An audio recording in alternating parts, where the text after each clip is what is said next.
मैं नाम लूंगा, मैं अडानी का नाम इसलिए लूंगा कि LIC में मेरा भी पैसा है, SBI का मैं भी कस्टमर हूँ। प्रधानमंत्री हर एक के बारे में बात करेंगे, 140 करोड़ जनता मेरे पीछे कैसा है ये बताएंगे, लेकिन अडानी का नाम नहीं लेंगे। वाह मोदी जी वाह, कहीं ऐसा ना हो जाए कि उस एक शख्स के चक्कर में 140 करोड़ जनता तुम्हारी हाथ से निकल जाए और आप लोग बस सड़क के ऊपर तालियां बजाएं। हम तो फूल थे, तुमने हमें कांटा बना दिया और अब इसी कांटे से कहते हो कि चुभना छोड़ दे। नहीं छोड़ेंगे हम लड़ेंगे, क्योंकि इस मुल्क के ऊपर जितना आपका इख्तियार है उतना इम्तियाज जलील का भी इख्तियार है। अगर आप हमारे साथ नाइंसाफी करेंगे तो हम खामोश नहीं बैठेंगे, हम लड़ेंगे। पता है कि आज फाइनेंस मिनिस्टर हमको इस बात का जवाब दे कि कैसा 38%, कौन सी ऐसी मिनिस्ट्री है जिसके अंदर 38% का बजट कम कर दिया गया है।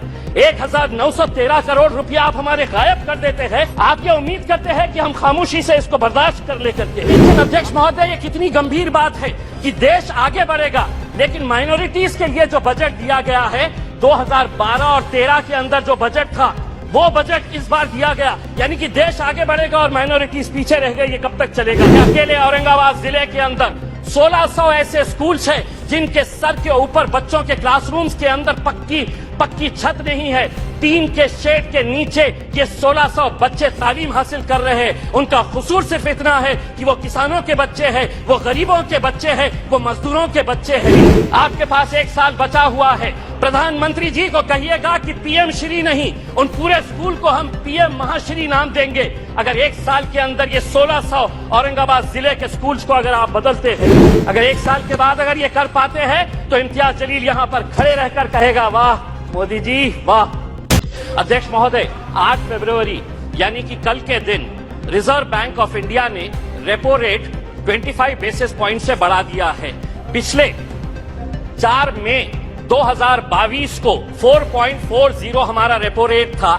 8 महीने के अंदर 6 मरतबा रेपो रेट बढ़ाया गया है और अब ये रेपो रेट हो गया है 6.50। अब हो सकता है इनमें से कोई खड़े रहेगा और कहेगा कि RBI है, इसका हमारे से क्या लेना देना, बजट से क्या लेना देना। तो सुनिए गौर से, RBI जब रेपो रेट बढ़ाता है तो किसी ने 20 साल के लिए होम लोन लिया है, यानी कि 240 महीने के लिए लोन लिया है और रेपो रेट 2.25% से बढ़ गया है, तो 120 से 160 महीने का एडिशनल EMI उसको भरना पड़ता है। किसी ने 25 साल के लिए यानी कि 300 महीने के लिए लोन लिया है और अगर 2.25% से रेपो रेट बढ़ गया है तो उसे 199 महीने एडिशनल EMI देना पड़ता है। आप कहेंगे कि हमारा इससे क्या लेना देना, यही तो जादू का खेल खेल रहे कि आपने इनकम टैक्स के अंदर रिबेट दिए, बहुत सारे लोगों को खुश किया और सैलरीड क्लास को कहा कि हम तुमको इनकम टैक्स में रिबेट दे रहे, लेकिन अब जिंदगी के साथ भी और जिंदगी के बाद भी तुम्हारा EMI चलता रहेगा, तुम्हारा लोन चलता रहेगा करके ये एक संदेश सरकार ने दिया है। अध्यक्ष महोदय, एजुकेशन के लोन के अंदर सरकार ने जो आंकड़ा दिया है स्कूल और हायर एजुकेशन के लिए 1,12,899 करोड़, बहुत अच्छा बढ़िया सा फिगर है, जिसमें से 61% स्कूल एजुकेशन के ऊपर खर्च किया जाएगा और इन्हीं पैसों के अंदर से 14,500 PM श्री नाम के स्कूल्स बनाए जाएंगे। अध्यक्ष महोदय, मैं पूछना चाहता हूं, जो बच्चे आज गांव के अंदर पढ़ रहे हैं, जो जिला परिषद के स्कूलों के अंदर पढ़ रहे हैं, मेरे अहम सिर्फ अकेले औरंगाबाद जिले के अंदर अभी सर्वे करवाया सरकार के जरिए 1600। राणे साहब, आप महाराष्ट्र से आते हैं, अकेले औरंगाबाद जिले के अंदर 1600 ऐसे स्कूल्स हैं जिनके सर के ऊपर बच्चों के क्लासरूम्स के अंदर पक्की छत नहीं है, टीन के शेड के नीचे ये 1600 बच्चे तालीम हासिल कर रहे हैं। उनका कसूर सिर्फ इतना है कि वो किसानों के बच्चे हैं, वो गरीबों के बच्चे हैं, वो मजदूरों के बच्चे हैं। आप बनाइए नए स्कूल्स, लेकिन आपके पास 1 साल बचा हुआ है, ये अहद करिएगा, प्रधानमंत्री जी को कहिएगा कि PM श्री नहीं, उन पूरे स्कूल को हम PM महाश्री नाम देंगे। अगर 1 साल के अंदर ये 1600 औरंगाबाद जिले के स्कूल्स को अगर आप बदलते हैं तो हम भी कहेंगे, अगर 1 साल के बाद अगर ये कर पाते हैं तो इम्तियाज जलील यहाँ पर खड़े रहकर कहेगा वाह मोदी जी वाह। दूसरी ये बात है अध्यक्ष महोदय, माइनॉरिटीज के बारे में मैं ये बताना चाहता हूं, राणे साहब, हम तो फूल थे, तुमने हमें कांटा बना दिया और अब इसी कांटे से कहते हो कि चुभना छोड़ दे। नहीं छोड़ेंगे हम लड़ेंगे, क्योंकि इस मुल्क के ऊपर जितना आपका इख्तियार है उतना इम्तियाज जलील का भी इख्तियार है। अगर आप हमारे साथ नाइंसाफी करेंगे तो हम खामोश नहीं बैठेंगे, हम लड़ेंगे। क्या वजह है कि आज फाइनेंस मिनिस्टर हमको इस बात का जवाब दे कि कैसा 38%, कौन सी ऐसी मिनिस्ट्री है जिसके अंदर 38% का बजट कम कर दिया गया है।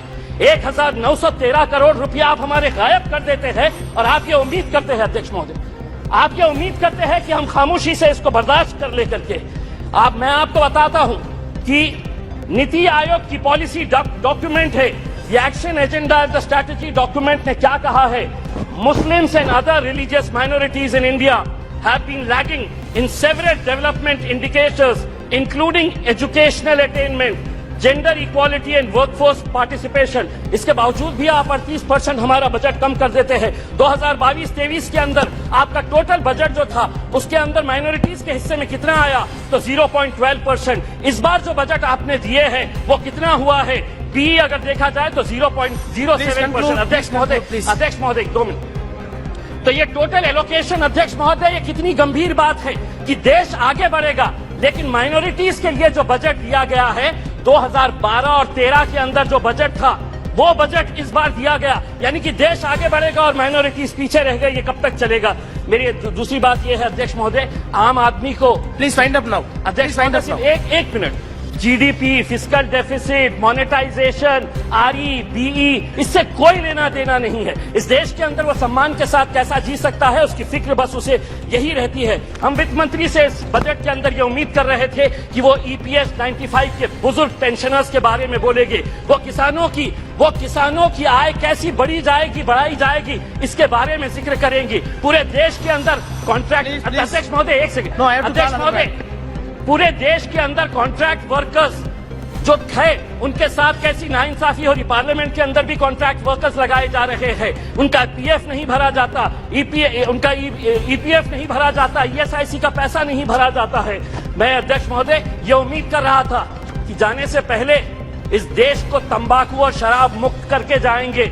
हम सराय होते आपको इसी बात के लिए, अध्यक्ष महोदय। और हाँ, मैं जाते जाते सिर्फ इतना कहना चाहूंगा, मैं नाम लूंगा, मैं अडानी का नाम इसलिए लूंगा कि एलआईसी में मेरा भी पैसा है, एसबीआई का मैं भी कस्टमर हूं। प्रधानमंत्री हर एक के बारे में बात करेंगे, 140 करोड़ जनता मेरे पीछे कैसा है ये बताएंगे, लेकिन अडानी का नाम नहीं लेंगे। कहीं ऐसा ना हो जाए कि उस एक शख्स के चक्कर में 140 करोड़ जनता तुम्हारी हाथ से निकल जाए और आप लोग सड़क के ऊपर तालियां। हमारे चैनल के लेटेस्ट अपडेट देखने के लिए हमारे चैनल को सब्सक्राइब कीजिए, लाइक, शेयर, कमेंट करना ना भूलें। आपके विचार हमारे लिए महत्वपूर्ण है।